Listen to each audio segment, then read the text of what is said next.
Assalamualaikum warahmatullahi wabarakatuh. Bismillahirrahmanirrahim. Alhamdulillahi rabbil alamin.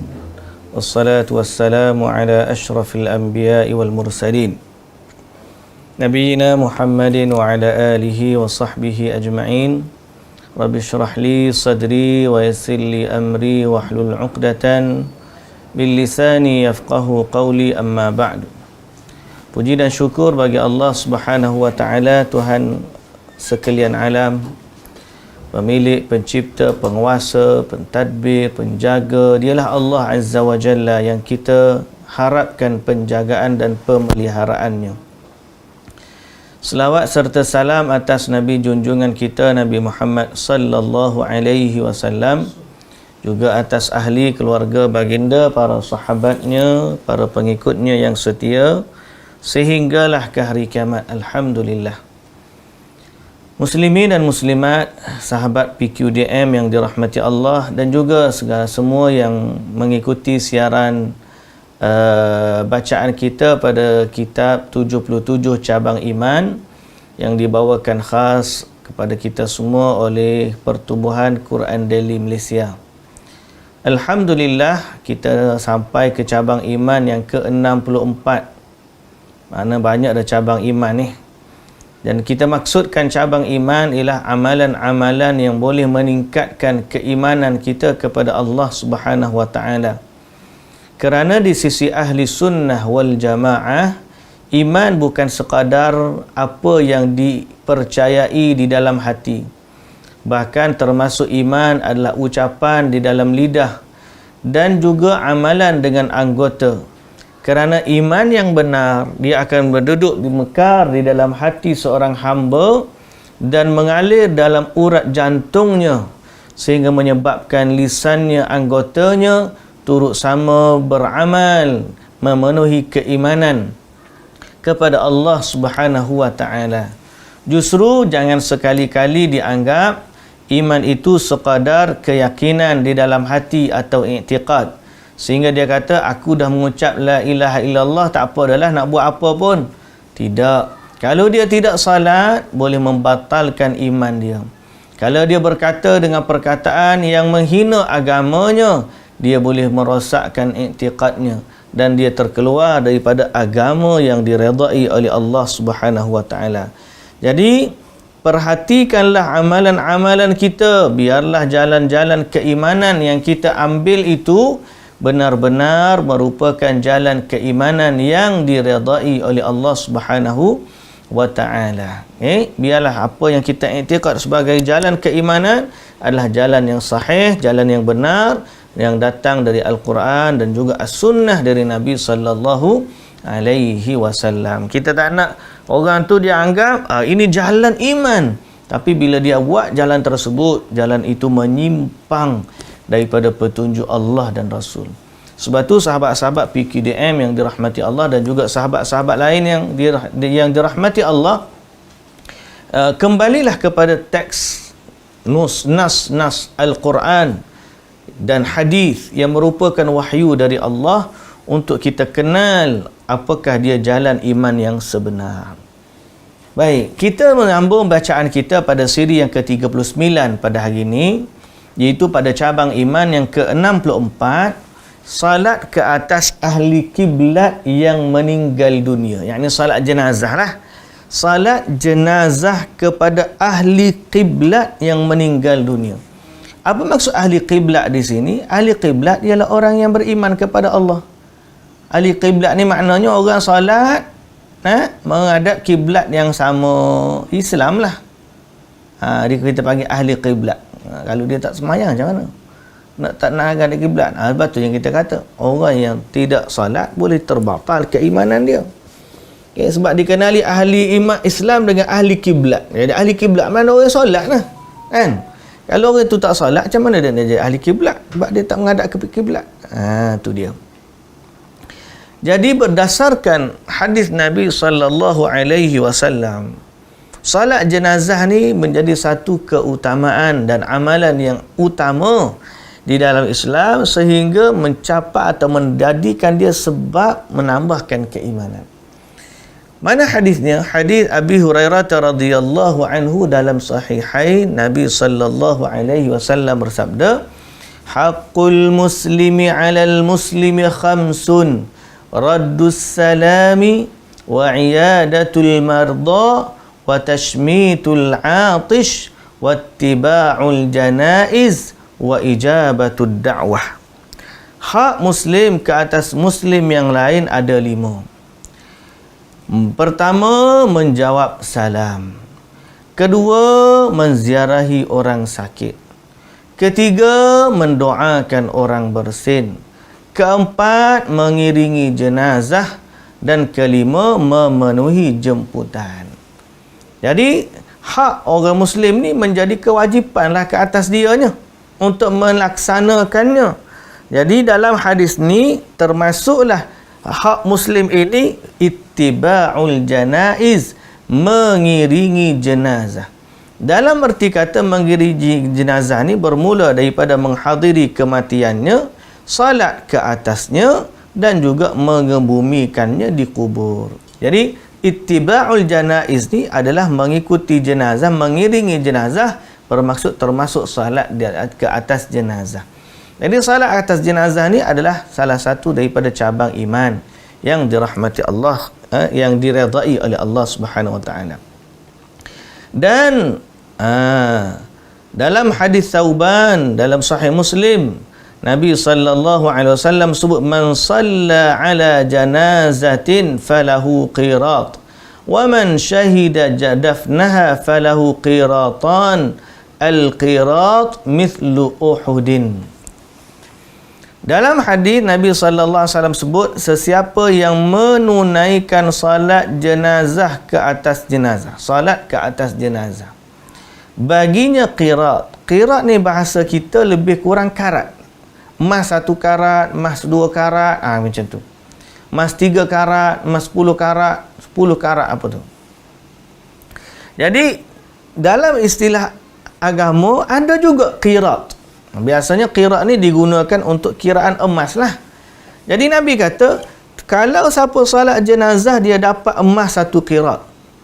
Siapa salat jenazah kemudian hadir pengebumiannya, itu maksud. Siapa yang hadir pengebumiannya, baginya 2 qirat.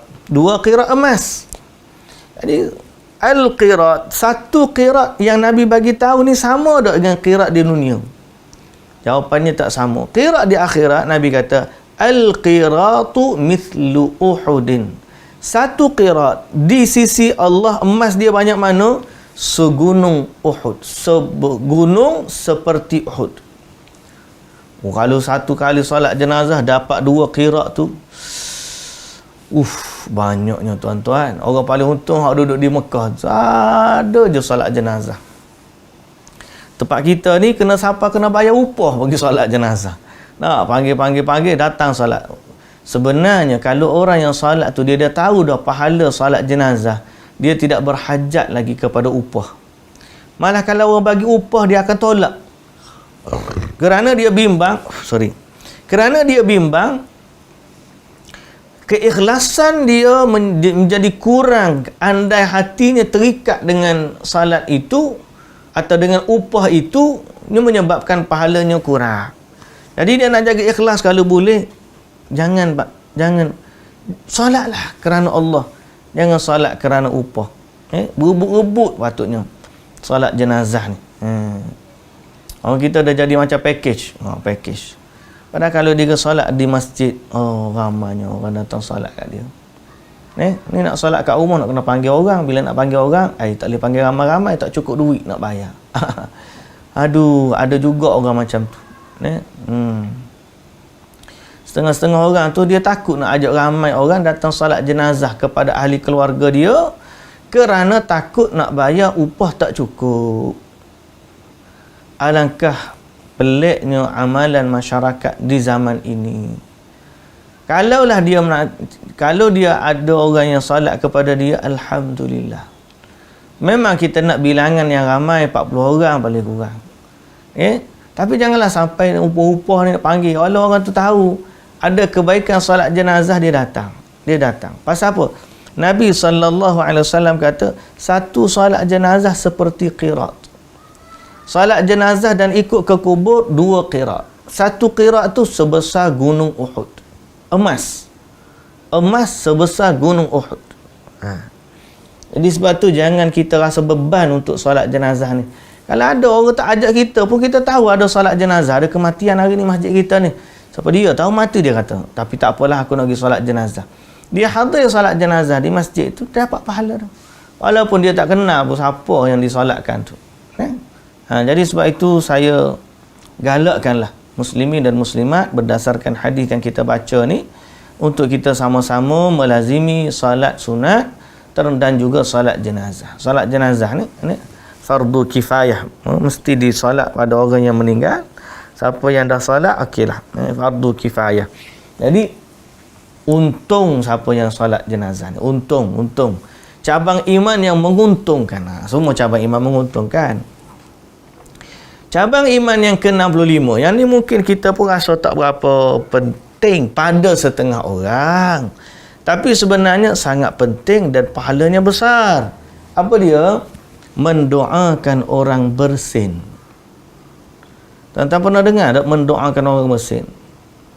Dalam hadis Nabi SAW bersabda dari Abi Musa al-Ash'ari radhiyallahu anhu, dia kata, sami'tu Rasulullah sallallahu alaihi wasallam yaqul, idza atasa ahadukum fahamidahu Allah fashammituhu wa idza lam yahmadillah fala tushammituhu tashmitul atis. Nabi SAW sebut, aku mendengar Rasulullah bersabda, apabila salah seorang kamu bersin lalu dia memuji Allah, maka doakan dia. Apabila dia tidak memuji Allah, jangan doakan dia. Maksud apa doa ni? Bila kawan seorang tu bersin, hacam dia bersin, maka dia, orang yang bersin ni, akan ucap Alhamdulillah. Kawan dia yang sebelah, bila kawan tu dengar dia ucapkan Alhamdulillah, kawan tu Nabi pesan supaya doakan kawan yang bersin ini. Apabila yang bersin ni puji Allah, dia kata Alhamdulillah, doakan dia balik. Kalau dia tak puji Allah, tak payah doa kat dia. Doa yang macam mana? Bila kita dengar orang tu kata Alhamdulillah, maka dia berjawab Yarhamukallah. Yarhamukallah. Biar kita jadi ni satu tabiat dah kita ni. Tabiat macam mana? Tabiat kita, bila dengar je orang bersin, kita tunggu. Kalau ada Alhamdulillah, kita pun kata Yarhamukallah. Dan jadi juga tabiat pada kita sendiri, apabila kita bersin, kita ucapkanlah Alhamdulillah. Kalau orang dengar, dia cakap Yarhamukallah. Orang dulu, syekh dulu, kalau dia ngajar anak murid beratus, beribu depan, tiba-tiba dia bersin, dia pun kata Alhamdulillah, anak murid pun akan bergema Yarhamukallah,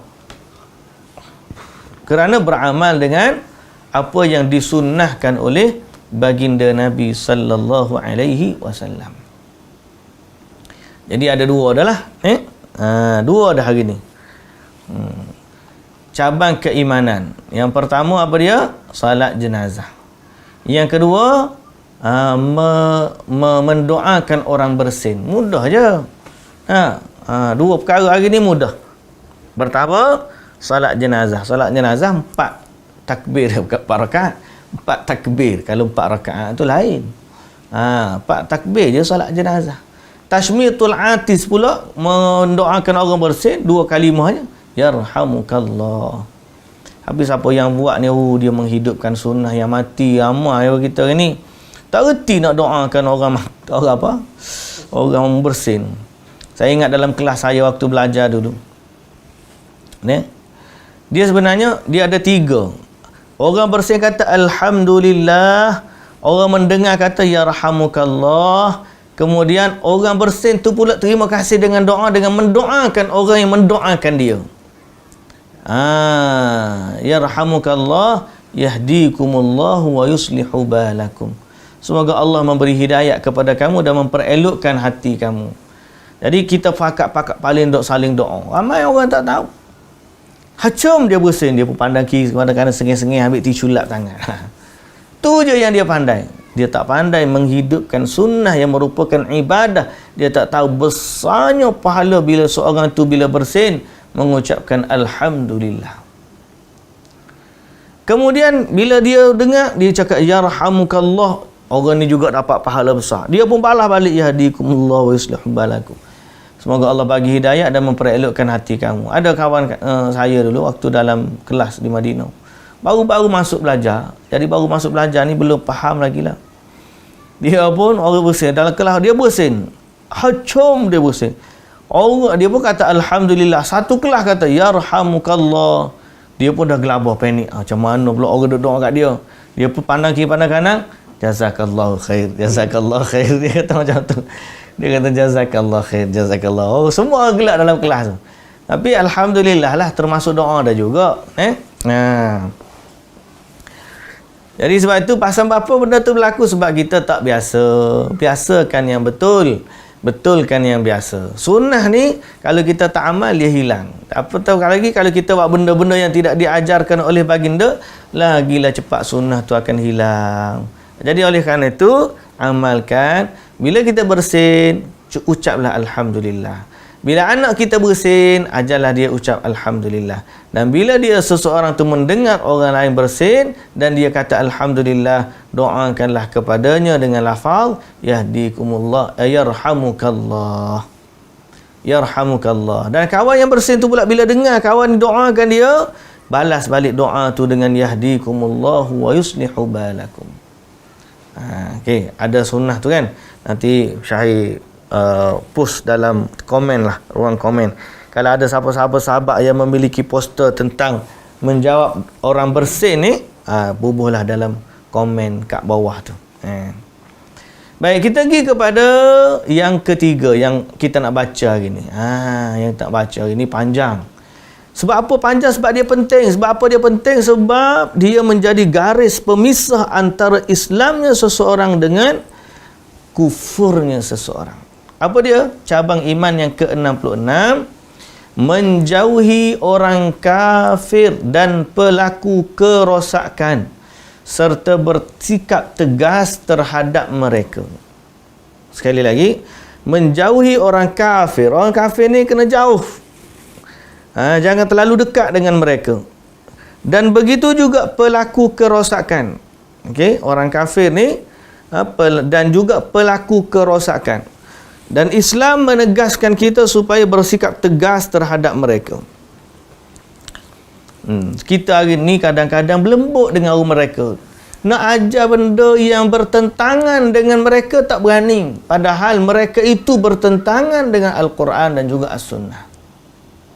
Yang ni pelik orang kita. Kes terbaru, ada seorang ustaz ni dia mengajar,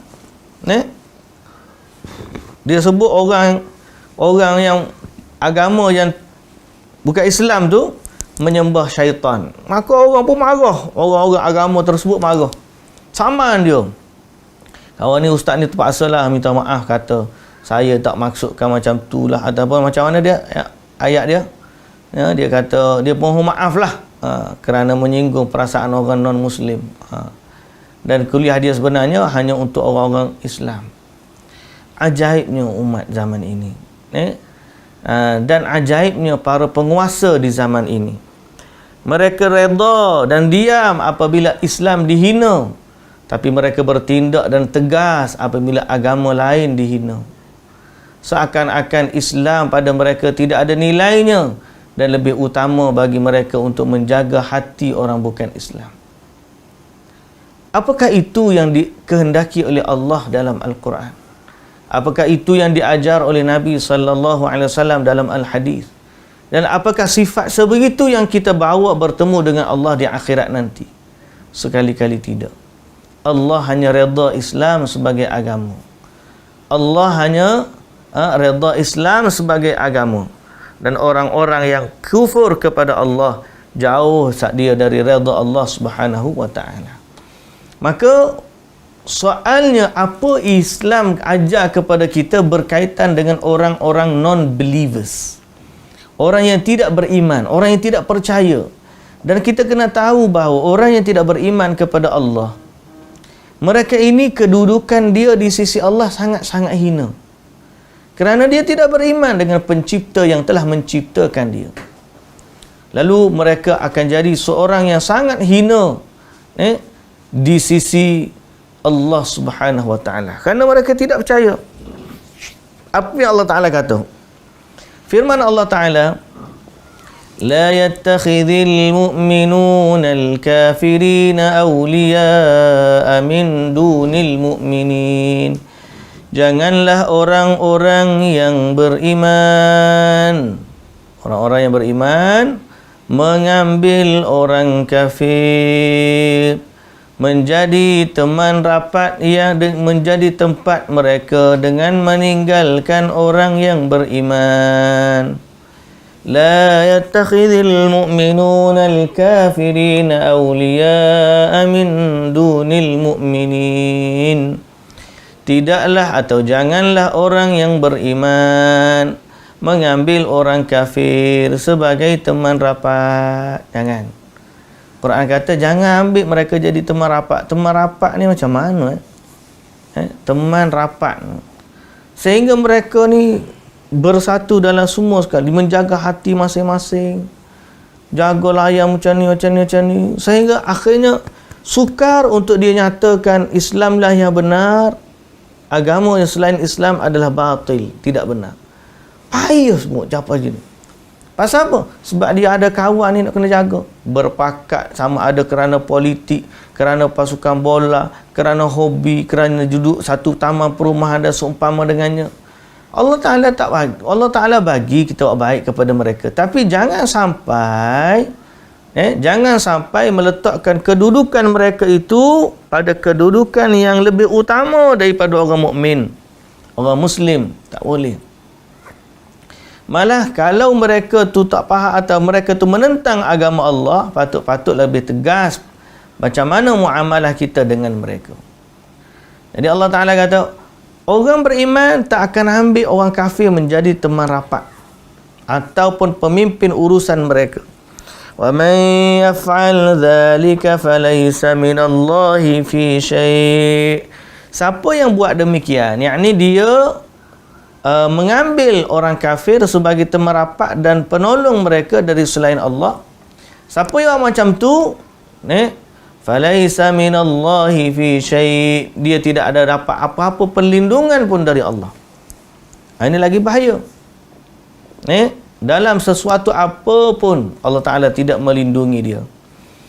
Jadi Quran ni tak bagi kita ni buat baik, bukan tak buat baik secara umum, buat apa tu tidak tegas dengan orang-orang yang kafir. Patutnya kita keras defend kita memang sungguh. Yang kata macam tu Allah yang kata mereka hanya tidaklah menyembah melainkan syaitan. Tuhan kata macam tu. So kita ni baca ayat-ayat Allah dah. Bukan nak label nak siapa dah, baca ayat Allah. Allah tu siapa? Allah tu pemilik dan pencipta kita. Tiba-tiba tak beriman kepada Allah, lebih patut Allah Ta'ala marah dan boleh lagi lebih daripada tu lagi. Ini yang kita nak suruh faham. Orang Islam, jangan mereka ni sayang sangat kepada orang kafir. Sehingga apa yang menyebabkan kesalahan bentuk akidah itu, seorang itu tidak boleh bercakap sesuatu. Takut nak cakap. Pasal apa? Takut melanggar apa-apa yang telah keputusannya dia buat. Menyinggung perasaan orang-orang non-Muslim. Bahaya. Janganlah macam tu. Kita bukan bermaksud untuk menyerang orang-orang non-Muslim, nak melakukan kerosakan dan kejahatan kepada mereka, tidak. Tapi kita tegas mengajak mereka kepada beriman dengan Allah Tuhan yang Maha Agung. Okey? Jadi kita nak supaya mereka ni dekat dengan Allah, faham tentang itu, kena tegas lah. Ada orang tak boleh cara tu, lembut-lembut tu tak main. Dan Allah Subhanahu Wa Taala berfirman lagi, Ya ayyuhan nabiyyu jahidil kuffara wal munafiqina waghluz alaihim. Wahai Nabi, berjihadlah menentang orang kafir dan juga munafik, dan bertindak keraslah terhadap mereka. Allah Ta'ala suruh kita tegas. Waghluz alaihim, tegas terhadap mereka. Kalau mereka tak setuai dengan Islam, perangi mereka. Kalau mereka tak setuju, perangi mereka. Perangi itu sama ada dengan senjata ataupun dengan usaha yang lain. Dengan lisan kita pujuk, kita ajar apa-apa. Supaya apa? Supaya ideologi kekufuran itu tidak menyerap ke dalam ideologi orang-orang yang beriman. Lalu Allah Ta'ala memerintahkan supaya orang beriman menentang mereka. Sama ada orang kafir atau munafik, yang mana mereka ni nak menjauhkan orang Islam daripada Tuhannya. Maka kena kuat, kena keras. Janganlah ni kita kata kita berlembut, natijah akhirat malaikat pula berkeras dengan kita. Siapa suruh membelembut tu? Sebab ada lembut tu yang orang tu tidak beriman kesudah tu. Firman Allah Subhanahu wa taala lagi dalam Quran, qatilul ladzina yalunakum minal kuffari wal yajidu fikum ghilzah. Wahai orang-orang yang beriman, perangilah orang-orang kafir musyrik yang berdekatan dengan kamu, dan biarlah mereka merasai sikap kekerasan yang ada padamu. Bukan kekerasan yang melampau ni dah, kekerasan yakni ketegasan dalam mengajak manusia kembali kepada syariat Allah Subhanahu wa taala yang sebenar. Baik. Firman Allah Taala lagi dalam ayat yang seterusnya. Ya ayyuhalladzina amanu la tattakhidhu aduwwi wa aduwwakum awliya. Wahai orang-orang yang beriman, janganlah kamu mengambil seteru-seteruku dan seteru kamu menjadi teman rapat. Tuhan kata macam tu. Jangan ada kawan siapa habis peluk cium tidur sebantal apa orang non muslim. Padahal kita tak ada langsung cita-cita nak dakwah dia. Jangan. Jangan. La tattakhidhu aduwwi wa aduwwakum awliya. Jangan ambil seteruku. Musuh Allah siapa? Orang kafir. Musuh kamu juga siapa? Orang kafir. Zaman dulu kita ni hidup di zaman kegemilangan Islam. Islam tu sehingga orang semua nak pakat datang kepada dia. Sehingga mereka datang masuk Islam dan kemudian berusaha menjadi sebahagian daripada orang Islam. Mereka berada dalam kehidupan yang aman dan tenteram. Pasal apa? Islam tu. Mereka nak menjadi Islam zaman dulu. Zaman sekarang ni orang Islam pun malu nak mengaku dia Islam. Ajaib. Padahal Nabi suruh tegas. Tegas lagu mana macam tu? Kita ni bawa orang coket sikit, ekstrimnya dia. Allahu Akbar. Itu bukan ekstrim, itu adalah menjaga hak-hak Allah. Itu adalah istiqamah dalam beragama. Bukan ekstrim. Dulu nak mengaku, nak aib, nak sebut. Orang-orang zaman kegemilangan dulu jihad ni seolah-olah satu perkara yang makruf bagi mereka. Dia pergi jihad dan dia sebarkan Islam melalui jalan jihad. Bukan dia pergi perang sangat, tapi jihad itu medium untuk dia berdakwah. Siapa yang beriman, dia selamat. Siapa yang tidak beriman kepada Allah dan dia menentang agama Allah, maka dia akhirnya dibunuh. Kalau dia belum lagi nak beriman, masih lagi duduk dalam ahli zimmah, bolehlah bertahan sampai dia tengok Islam sebenar tu macam mana. Zaman dulu. Jadi orang sampai berdakwah dengan pedang. Mari satu zaman, nak angkat pedang pun tak boleh dah. Nanti orang kata teroris. Mari satu zaman lagi, nak amalkan sunnah seperti mana yang diajar oleh Nabi pun tak boleh. Nanti orang kata ekstremis. Padahal yang suruh kita bertegas dengan orang kafir ni adalah Allah Subhanahu wa taala. Dan kalau kita baca hadis lepas daripada ni, dahsyat lagi. Kita baca habiskan dulu ayat ni. Ayat ni kata apa? Yukhrijunar rasul wa iyyakum. Sedang mereka ingkar terhadap kebenaran yang sampai kepadamu. Mereka telah mengeluarkan Rasulullah dan juga kamu kerana kamu beriman dan juga kamu kerana kamu beriman kepada Allah dan Tuhanmu, kepada Allah Tuhanmu. Jika kamu benar-benar keluar untuk berjihad pada jalanku dan untuk mencari redamu, Tiada faedahnya kamu mengatakan hubungan kasih mesra dengan mereka secara rahsia. Kamu mengadakan hubungan secara rahsia terhadap mereka dengan kasih mesra. Tak ada guna. Di sisi Allah, Allah Ta'ala tak nilai.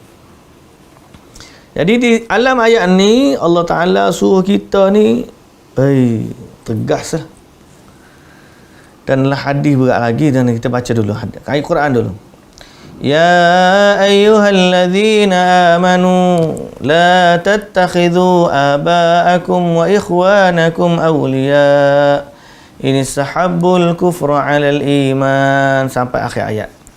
Maksud dia, wahai orang-orang yang beriman, janganlah kamu menjadikan bapa-bapa kamu, saudara-saudara kamu sebagai pemimpin jika mereka memilih kufur atas iman. Jika siapa di antara kamu yang menjadikan mereka pemimpin, maka orang tu zalim. Orang melantik pun zalim, yang dilantik memang jahat lah. Jadi jangan disebabkan kita berada dalam sistem kepimpinan, kita pun tak buat kerja amar ma'ruf nahi munkar, tak menasihati orang. Tak. Siapa yang menjadikan mereka pemimpin, orang-orang yang mana apabila mereka memilih kufur atas pada keimanan, maka mereka ini termasuk orang-orang yang zalim. Kata Allah, jika bapa kamu, anak kamu, saudara mara kamu, isteri kamu, keluarga kamu, harta benda yang kamu usahakan, dan perniagaan kamu bimbang kamu rasuk, dan rumah-rumah tinggal yang kamu sukai, jika semua benda tu kamu lebih suka berbanding cinta Allah dan Rasul dan berbanding jihad fi sabilillah, maka tunggulah, kata Allah, sehingga Allah mendatangkan keputusannya, kerana Allah tidak akan memberi petunjuk kepada orang-orang yang fasik. Tunggu apa ni? Tunggulah azab dari Allah. Kalau duk main, mereka tidak mau kembali kepada agama Allah Subhanahu wa taala. Dan kalau mereka mendahulukan keluarganya, anak pinaknya, isterinya, dan seumpama denganlah sampai kepada jiran-jiran, kalau mereka melebihkan mereka ini melebih daripada cinta Allah dan Rasul, maka besarlah kemurkaan Allah ke atas mereka. Cukuplah kalau kita kata apa?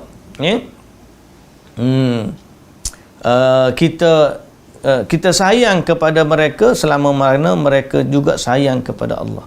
Kita lantik mereka sebagai pemimpin kerana mereka sayang kepada Allah dan mengajak kita kepada Allah. Sebaliknya kalau tidak, jangan kita letak kaum keluarga ke harta benda lebih tinggi daripada cinta Allah dan juga Rasul serta jihad. Baik.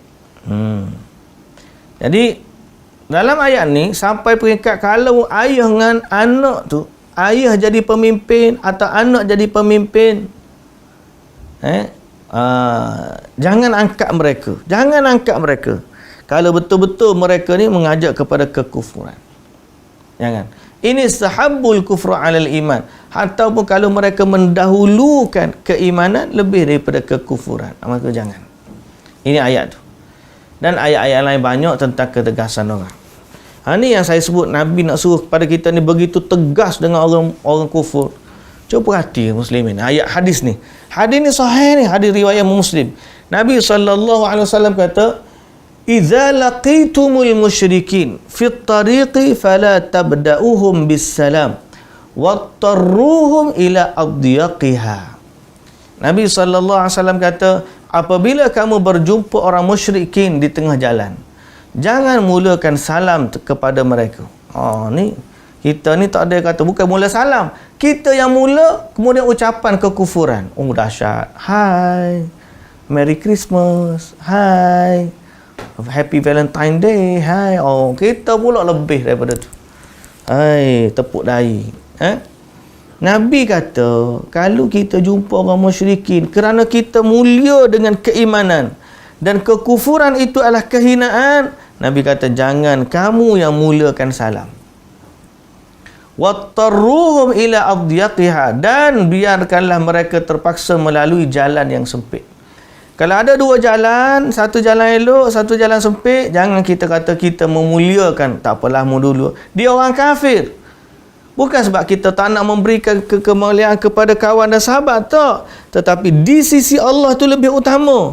Orang kafir ni hina di sisi Allah. sedang orang beriman tu mulia di sisi Allah Subhanahu wa taala.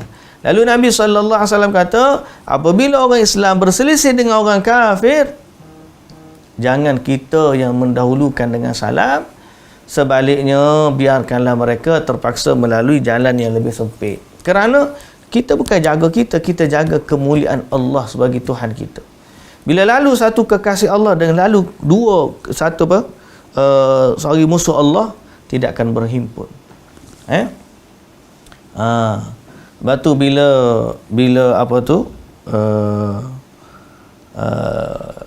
ada alasan yang kata Sayyidina Ali dia tidak mengahwini memadukan Fatimah. Pasal masa tu calon yang nak kahwin dengan Sayyidina Ali tu adalah anak kepada Abu Jahal, kata silap. Yang beriman kepada Allah, dia beriman. Tapi Nabi SAW oleh kerana jaga hati, dan juga Nabi kata tidak akan berkumpul anak kepada kekasih Allah dan juga anak kepada musuh Allah daripada dalam seorang lelaki. Dalam bab tu pun sehingga akhirnya Ali tak jadi. Itu pun kita nak sebut bahawa macam mana Islam mendahulukan keimanan lebih daripada kekufuran. Okey? Lebih daripada kekufuran. Jadi sebab tu iman ni mulia, kufur ni hina. Jangan sampai kita merendahkan diri kita, memuliakan orang kafir. Allahu Akbar. Bukan kita yang hina pada masa tu. Seorang merendahkan diri orang kafir, seolah-olah Islam ni lebih hina daripada orang kafir. Allah. Dia tak tahu macam mana pilunya hati Nabi SAW. Andai dia lihat umat dia ni memuliakan orang kafir lebih daripada orang Islam. Orang Islam dia caci, dia maki, dia hina, dia cela, dia mengumpat, macam-macam dia kata ke orang Islam. Sampai kepada orang-orang soleh pun dia kata penunggang agama lah, penipu lah, macam-macam lah dia kata. Padahal mungkin orang ni kesalahan dia ada, tapi kesalahan dia tidak sampai kepada mempersekutukan Allah dengan sesuatu. Berjawab pula pada orang lain, orang kafir, oh ni lah orang yang baik, oh begini. Puji orang kafir lebih daripada puji orang Islam. Dahsyat ni kita zaman ni. Padahal hadis ni nak lalu, Nabi kata, kalau kamu lalu tembung dengan dia, jangan kamu bagi salam dan biarkan mereka terpaksa lalu jalan yang lebih sempit. Mana kalau kita lalu tengah jalan, istilah dia lah, kemuliaan Islam ni patutnya kita tidak berganjak sehingga orang kafir yang beri laluan kepada kita. Dia terpaksa sempit, kita ni lalu gitu. Tapi kalau rakyat zaman kita macam ni, oh sombongnya, begini. Bukan tuan-tuan, bukan masalah tu. Masalah ini satu sampel yang Nabi bagi tahu. Sebab zaman dulu mungkin jalan tu luah. Cuma hak ni sepit sikit, hak ni luah. Bila orang Islam tu dengan kemegahan dia, terpaksalah mereka tu. Zaman kita ni mungkin bayar rotek, bayar berapa semua sekali dan sebagainya. Dan ada 4 benda yang kita tak mampu nak memuliakan agama kita. Tak mampu tu sekadar dalam hati dah, ingkar lah. Tapi kalau benda yang kita mampu, jangan sampai Islam tu lebih hina daripada agama selain daripada Islam. Ini para penguasa kena ambil iktibar. Ambillah para penguasa, ambil iktibar. Muliakanlah Islam, nescaya Allah muliakan kita. Siapa-siapa yang menghinakan Islam, maka yang akan hina nanti adalah dia, kerana Allah tidak akan sekali-kali kurang kekuasaannya, dan Allah maha mulia dan maha tinggi kedudukannya. Islam akan senantiasa tinggi dan tidak akan dihinakan oleh Allah. Cuma mungkin sebahagian waktu Allah uji umat Islam. Akhirat nanti tahulah langit tu apa, tahulah tinggi rendahnya. Jadi Nabi kata utamakan yang Islam. Okay? Utamakan yang Islam. Dengan orang kafir kena tegas. Dengan orang kafir kena tegas. Bukan kita benci kepada fulan tu, orang kafir tu, tak. Tapi sebab kita nak suruh dia kembali kepada agama Islam. Macam kita dengan anak-anak kita atau cikgu dengan anak murid dia, awak tak siap kerja rumah ni tak boleh rehat. Bukan tak nak bagi rehat, tapi sebab nak suruh siap kerja sekolah. Kalau dah siap kerja sekolah, pergilah. Jadi dalam ni bukan masalah ekstrimnya Islam nak kata orang kafir ni masuk neraka. Tak. Allah memberi penegasan tersebut supaya orang ni kembali kepada dia, beriman kepada Allah, perbaiki perhubungan dia dengan makhluk, akhirnya barulah. Jadi Islam ni mulia. Jangan sampai orang Islam ni rasa terhina. Bahkan dalam bab makan pun Nabi sallallahu alaihi wasallam kata, Nabi kata, la tusahibu illa mu'minan wa la ya'kulu ta'amaka illa taqiyun. Okey.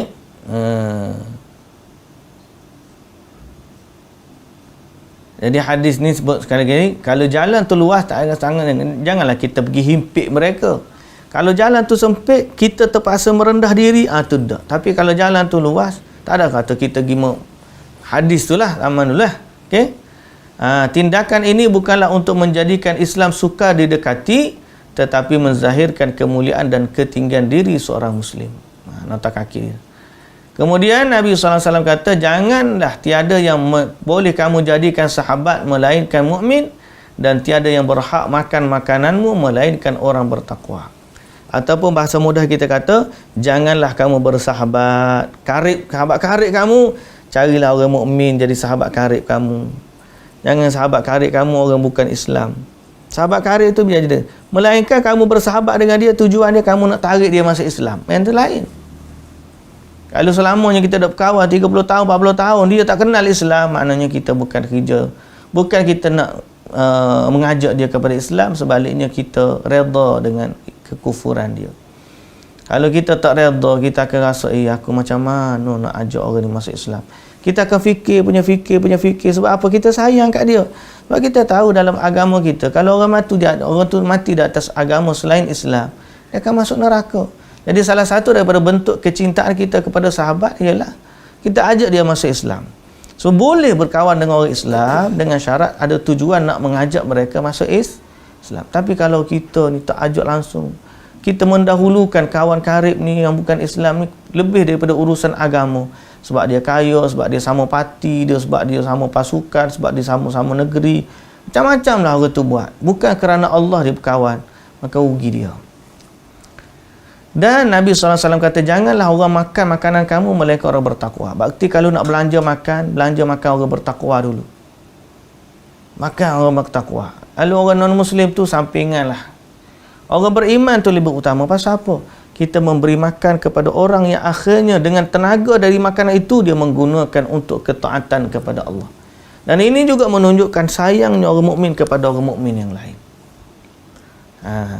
Tapi nak suruh faham yang ni payah, tuan-tuan. Kadang-kadang kita defend orang kafir lebih daripada kita defend orang Islam sendiri. Ni orang kafir ni tak ada apa. Bila orang Islam kritik, orang kafir tak ada jawab. Sebahagian daripada orang Islam tolong jawab. Dia pula jadi defend kepada orang kafir. Waktu Islam dihina, tak ada pun orang kafir datang defend. Waktu agama kufur dihina, dia pula orang panggil hidung tak mancung, pipi tersorong-sorong. Dia pula nak pergi mana? Seolah-olah nak jadi hero lah dia yang keadilan agama tu, Islam tidak menceluk agama. Kalau orang Islam, orang non-Muslim nak tuntut hak dia, biarlah. Dia nak cakap, tapi jangan orang Islam kita menghinakan diri kita jadi benteng kepada orang kafir. Allahul musta'an. Jangan. Okay? Jadi lakum dinukum waliyadin, kita berlepas diri daripada mereka. Mereka nak buat amalan mereka, silakan. Kita berlepas diri daripada agama mereka. Dan kita jaga agama kita, kerana agama kita meletakkan kedudukan Islam lebih mulia daripada yang bukan Islam, dan Islam meletakkan bahawa hanya Allah Subhanahu Wa Taala Tuhan yang benar dan berhak disembah.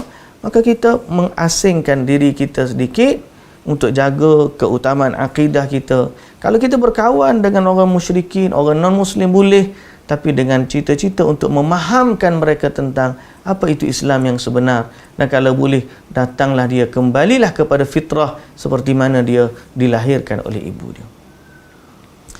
Seterusnya, hadis Nabi SAW mengasingkan diri selama 50 hari daripada 3 orang yang tidak hadir berperang kerana Allah, berkenaan memiliki menerima taubat mereka. Lalu mereka pun bertaubat. Mereka ialah Ka'ab bin Malik, Murarah bin Rabi' dan Hilal bin Umayyah. Semoga Allah meridai mereka.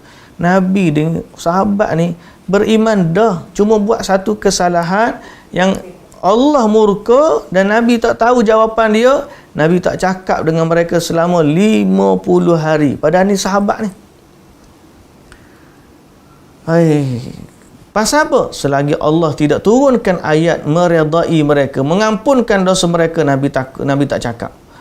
Lepas turun ayat tersebut, gembiranya Nabi dan para sahabat kerana taubat 3 orang ni telah pun diterima oleh Allah Subhanahu Wa Taala. Fokusnya, Nabi sanggup tak cakap apabila orang tu buat sesuatu yang Allah murka. Dan kemurkaan manakah lebih besar daripada orang tu kufur dan syirik kepada Allah Subhanahu Wa Taala. Jadi sebab tu muslimin dan muslimat yang dirahmati Allah, akidah ni benda yang sangat-sangat penting, sangat-sangat utama, dan kita sebagai seorang muslim mesti meletakkan keimanan kita pada tahap yang paling tinggi.